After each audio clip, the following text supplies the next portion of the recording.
Тамаша бұл жерде Ислам Евлоев 4 ұпай. Керемет өнер көрсетіп жатыр және мерзімнен бұрын аяқтап тастауға да болады. Тамаша, тамаша!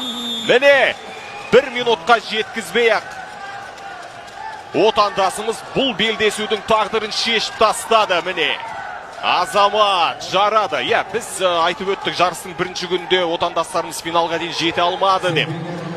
Міне, финалға шығатын әрине бүгінде мүмкіндігі бар отандастарымыздың сол бір жеңісті жолды бастап берген десек те болатын шығар. Ислам Евлоев жапон балуаны Юрий Наказатоны айқын басымдықпен жеңді. 26 жастағы тәжірибелі жапон балуаны ешқандай қарсылық көрсете алмады. Өткен жылы Юрий Наказато Иордания астанасы Амманда өткен Азия біріншілігінде күміс жүлдегер атанған.